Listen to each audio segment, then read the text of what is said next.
Tommy Spina has been a friend of ours for quite a while, but for longer than that, a criminal defense attorney in 45 Alabama. years. 45. I was going to say, is it 40 years? 45. You've been doing that a minute, Tommy. These are scars, not wrinkles. You've seen just about everything in your 45 years, I would assume. Every day is a new adventure. Yeah. So I've seen a lot, yes. Yeah. And I continue to see a lot. And we should point out, though, you have seen everything we've seen. You are not working this case. You were not in the courtroom yesterday. No, I have been asked to comment on this case from a number of agencies and radio stations and TV stations, and I have gotten some public comment directed at me, asking me if I was, in fact, at that point, Mr. Miles' lawyer, and I've told them no. So I know I'm not involved in the case. I don't care to be involved in the case. Case has lawyers. You're just here for expertise. I'm here to talk what you want. Now, I want to talk law. Here's one of the and I love the Bajayas. They're good people. Oh, yeah, the Slice, yeah. Bajayas, great people. They're awesome people. So the question that I keep coming back to is Brandon Miller leaves bar, has gun in car, gets a text from Darius Miles. He brings the gun back. Darius Miles gives the gun to Michael Davis, who commits the crime. Davis is charged. Miles is charged, but Miller's not charged. How does that work? Well, there's an awful lot of discretion given to law enforcement and to prosecutors shortly after an event occurs about who to charge, how to charge, what to charge with. So it starts with an awful lot of discretion. Crimes, historically, are the convergence of two things: an act, which is really not in dispute in this case, and a mental state. And it is the mental state that is in dispute. The actual shooter, whose name I don't really recall right now, Davis. Mr. Davis, they would have to show that he had a specific intent to cause harm. He has asserted a defense of self-defense. That is him reacting to, from his mind, his mental state, that he was in fear for bodily injury or his own safety at the time that he did what he did. So that's a mental state. Now, it's a bigger question, why is Miles charged? Unless he had some knowledge of that. My understanding of the facts are a little different than your understanding. I thought that Mr. Miller was not with the gun until he got the text saying, "Bring me my heat," or whatever word they Joint. used. Joint. Yeah, I think so, and you would know this, but this was just a preliminary hearing, so obviously the state at this point wouldn't unload everything they've got, right? Well, that's a very good question. A preliminary hearing is a probable cause determination. So we have standards of proof in our system of laws.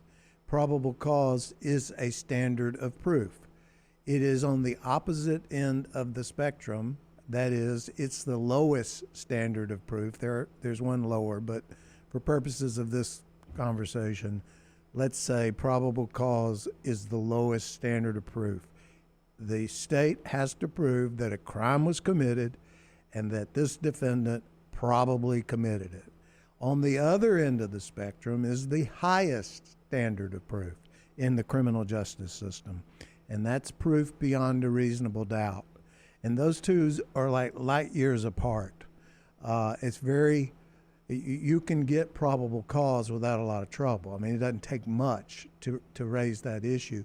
And they could have charged, I suppose, Mr. Miller if they had exercised that discretion to do so. But then you got to have some witnesses to prove a case. If you charge everybody, people have a right to remain silent. They don't have to testify. How do they prove their case? So they made a decision not to charge Mr. Miller. My guess is because they had no evidence to support that he had any knowledge of what he was bringing the gun over there for.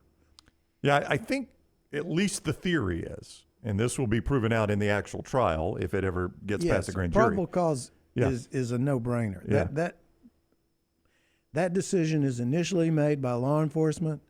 It is then passed muster on by Judge Janik yesterday in the district court, so she's making the same determination, probable cause.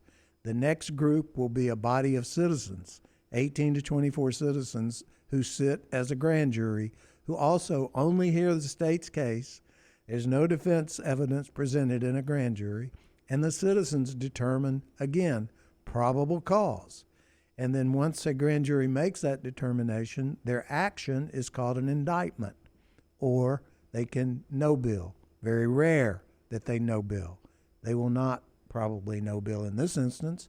They might no bill Mr. Miles, because you have to ask the question, what knowledge did he have of what the shooter was going to do with the gun? I don't know the answer to that question. But it is an interesting question that a jury would have to ultimately pass muster on based on proof beyond a reasonable doubt. I think the theory is Miles is in the back seat with his gun. It is his gun. That is, I think, not disputed really at this point. There's no dispute dispute on that. dispute here. That it's his all gun. about the brain. What's going on in the head? So he's in the back seat. They pull up to the club. He knows he can't take his gun into the club. He leaves his gun in the car. Okay. And Miller leaves. He doesn't want to wait in line for the club. So at some point, Miles is like, my gun's in the car, bring it back to me. So that when you were saying, I think that's kind of the working theory there. So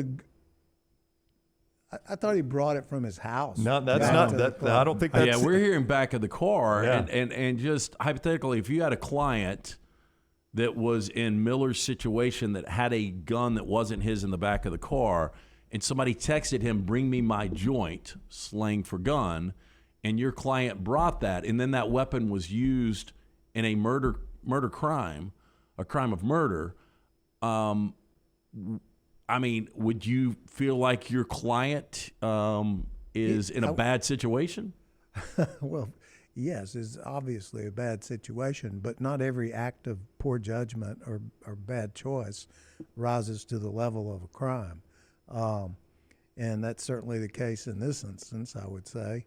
But, you don't know, you can't run a can opener around the top of his head and peer in there and see, oh, there it is, there's the intent. You have to glean that from the evidence that comes from the circumstance, hence circumstantial evidence. Apparently, there's no evidence to suggest that he had knowledge of what the purpose of bringing the gun was for. That's the way I see it. Is that something that could change down the road? I mean, right now there has been no charges against him. Is there still discretion later on that could change? Oh, yeah. And a grand jury could charge him. So that body of citizens that hears this very same evidence could as well throw him into the mix at some point in time. So in just... Grand juries have incredible amount of power. Okay, so just to take this situation out of it, if one person is charged with murder, one an accessory, and there are two people who were witnesses but have not been charged, it could go to the grand jury. The state lays out its case for the grand jury. The grand jury could say, yes on the indictment for murder, yes on the indictment for accessory, and we'd like to add an indictment for another person. They could do that. They could do that. Wow. If you were part of the prosecution, would you be seeking something like that in a case like this? Well, having never been a prosecutor, you know how they work, though. You're pretty good against them. I mean, You've seen a few. Well, I just told you, they have to have some witnesses. I mean, if you indict everybody, there's nobody there to watch. Who's to testify? No, I get it, but hard evidence is a text, though, right? I mean, a text that bring me my joint? Mm-hmm. Does that prove a specific intent to kill? I don't think so. I would say not. Tommy Spina is... I wouldn't even be thinking in terms of a gun if somebody sent me that text. Oh, I know. Well, yeah, I didn't learn until yesterday what the slang was. I think we all thought joint was something else. Tommy Spina is with us in studio. Joint is something else. Yes, criminal defense attorney Tommy Spina on the JohnstonRVCenter.com hotline. Do you think it is important whether or not... So let's just assume for the purposes of this question, this is true, okay? Miles in the car, wants to go in the club, leaves his gun in the car. Texts Brandon Miller back, says, essentially, my gun's in the car, bring it back to me. Miller drives up, and he's like, man, get that gun. I don't want anything to do with it. does it matter whether he physically passed him the gun or not? Do you think that matters at all? Whether he reached back, grabbed the gun, handed it to him? I don't think that is being even accused of. No, but it does seems it like matter? somebody went to the car and got the gun out. Is that an important fact, though? Well, yeah. I mean, it's a fact, and he didn't do it. So, why did he have to go back to get? Why didn't the guy Miles in the bar just go out to the car and get the gun? Miller had left the scene. Miller had it appears. left, and that's something Carroll said. Nobody he had left with the car. with the car, Yeah. gun in the car, yeah. Ah. And nobody really knows where he went, or at least that hasn't come up in the And testimony Carol yet. told us, according to what she's heard, that Carol Robinson. Carol Robinson AO.com, said who was that in the courtroom. Darius Miles asked for the gun because he felt threatened. Yeah. And, the interesting thing here is then there are reports there was a Dodge Charger and Challenger owned by Jaden Bradley and Brandon Miller that actually blocked in the Jeep that contained the victim. Yeah. All facts that are relevant to a determination of guilt or innocence in the long run. So everybody's trying to get to the end game when there's a long way to go. And ultimately, 12 citizens have to decide what the facts are. None of us were there, so we don't know. So that's why you have to have witnesses who say what they say. So I had not thought of that. Identify Yeah, that. I had not thought of that. So if everybody on the scene, if I just try to indict them, it's going to be hard for me to prove the case because I don't have any witnesses. That's why I asked the question of Carol early Yeah. on, was there no charges as part of a plea? You tell us what you know and we won't charge you. You see that on Well- crime shows all the time. Yeah, but law enforcement doesn't have the authority to bind a plea agreement. That belongs with the district attorney's office. Now, they're working together, I'm sure. But this early in the game, I mean, he's out there. I don't see that as happened. I don't know. It could have happened. Yeah. But in the crime But shows, they're- they drag they're- the guy in and scare the hell out of him and say, Yeah. you're going to jail unless you talk, and then they talk, and now you've become a witness. Does that happen in real life? And I'm Yeah. not saying in this case. I'm just saying in real life. Hell, yeah. Hey, in this process, Because you get the guy after he's done that, right? Now he hires you. Yeah. All the time. what's the Every day. longest case you've ever tried? In terms of time it took to try? Yeah. Yeah, from the moment it happened to by the time it went to trial. Oh, you're not talking about the length of the trial. No. I'm just talking about from the, hey, this case is going to be sent to a grand jury to when you have a verdict. Well, there's a lot of ways to answer that question. I've been in cases where murders have occurred in 86 and people weren't charged till 96. Wow. And they stay in jail that entire time? No, they weren't charged Okay. until 96. Okay. And they were given a bond and then they were convicted at that point. In the Robert Durst case, hell, that went on for decades. And then he died. And when you die, all cases get dismissed. So he had the last laugh in the end. But in a perfect world, cases take in Jefferson County before COVID about 4 to 6 months to move from district court, which was what yesterday was, through the grand jury to circuit court to be indicted and then come out and be assigned to a circuit court judge for a trial. So, I mean, I've had cases remain pending 5 years.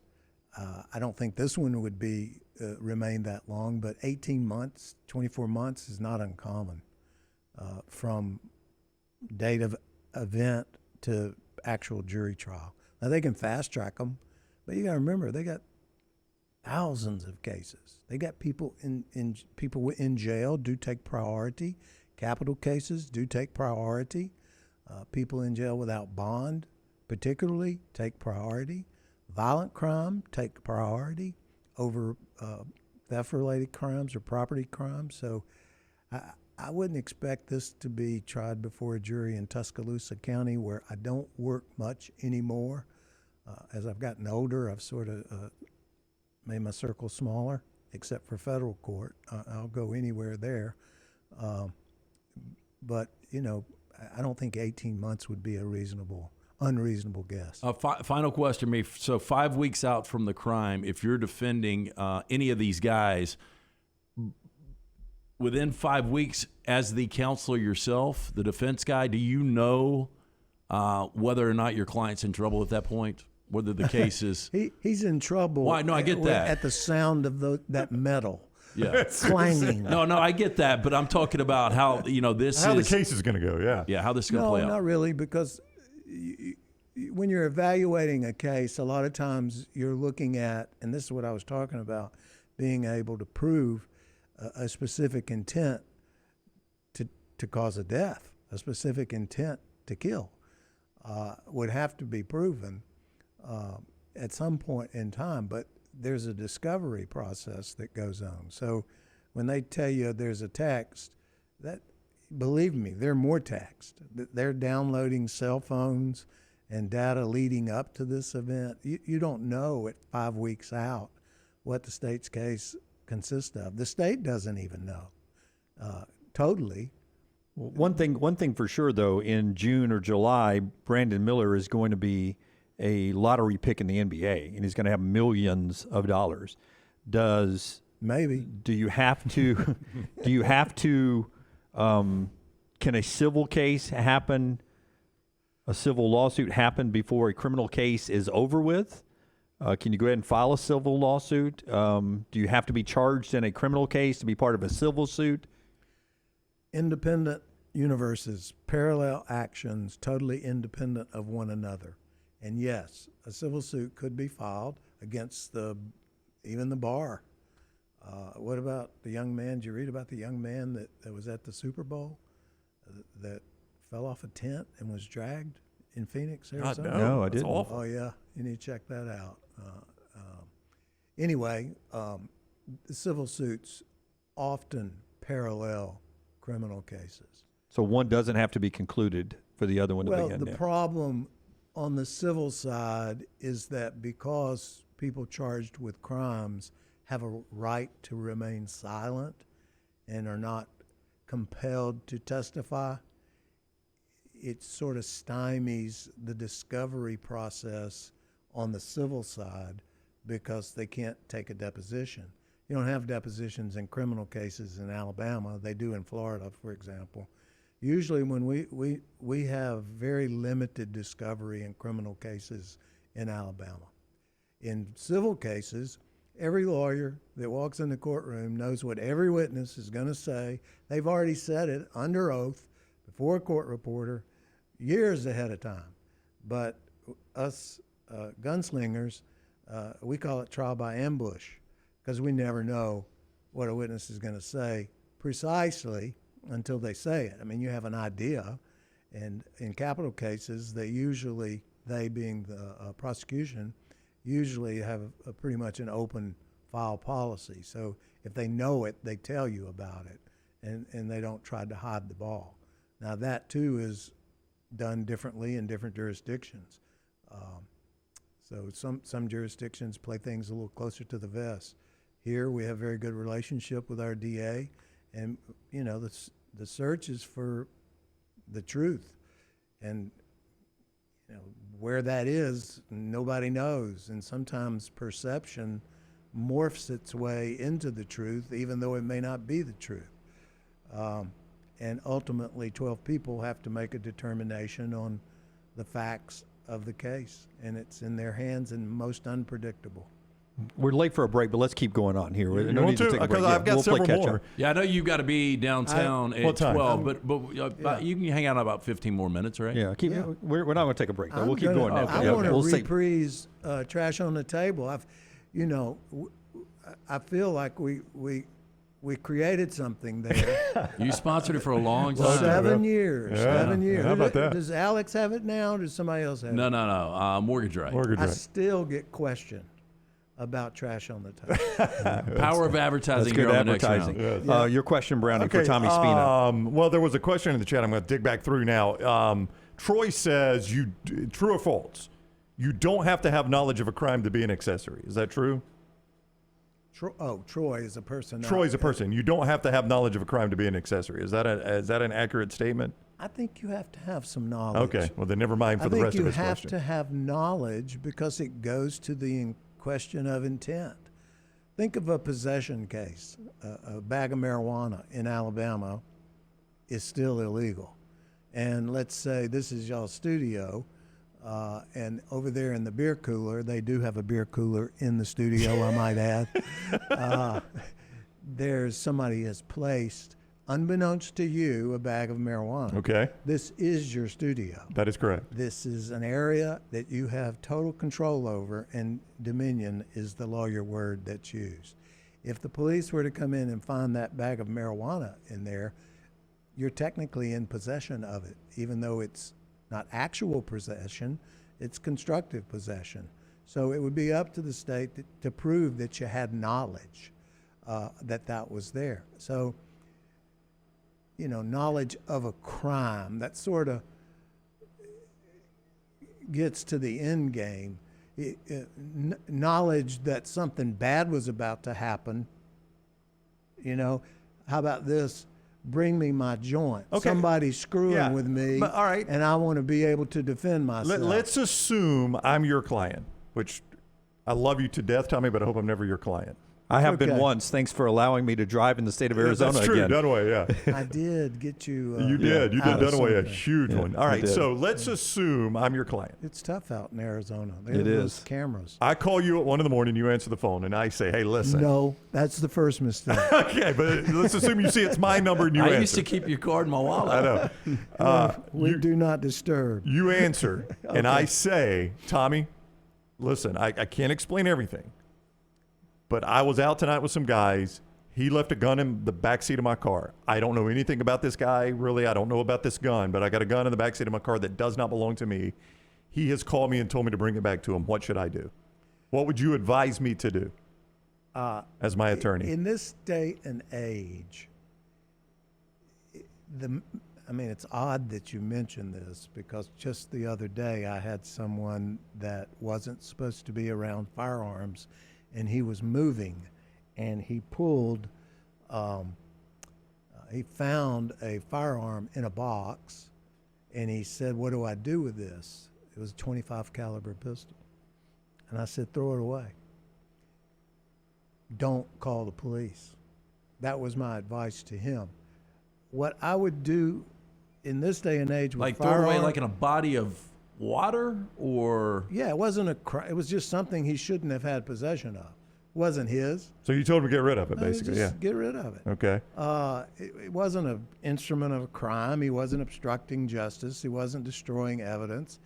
I just said get rid of it. My concern was that he might do something silly to himself with it, and I didn't want that to happen. So Okay. that's why I gave him that advice. Yeah.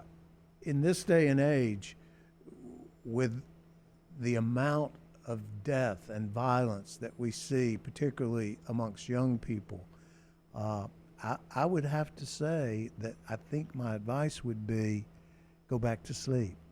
that's what I said. But I'm out driving around, and my point to Lance is, what if I get pulled over and a cop flashes the light in the back seat and there's a gun laying there? That's not my gun.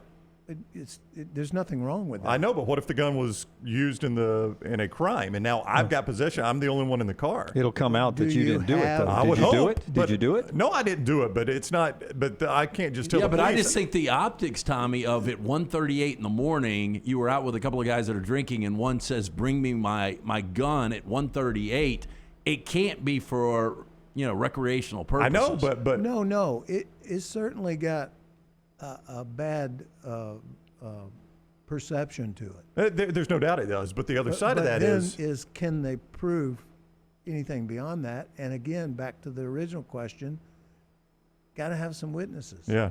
But the other side of that is, if I'm driving around, I get pulled over, he sees the gun, and he says, "Sir, is that your gun?" No, it's not my gun. What do the police do at that point? Or what are they supposed to do at that Yeah, point? well, they probably arrest I you. mean, Probably so, which is why my would point. they arrest you for having a gun in the back seat of your car? I would hope they wouldn't, but what There's if? nothing wrong with that. I agree. We live- Nowadays, I can have one in my pocket. So right if they now. say, but what, all right, so now give me, so that happens to me, and the cop says, is that your gun? What do I tell him? No, it's not my gun. You're reminding me of Peter Sellers in the Pink Panther. Does your dog bite?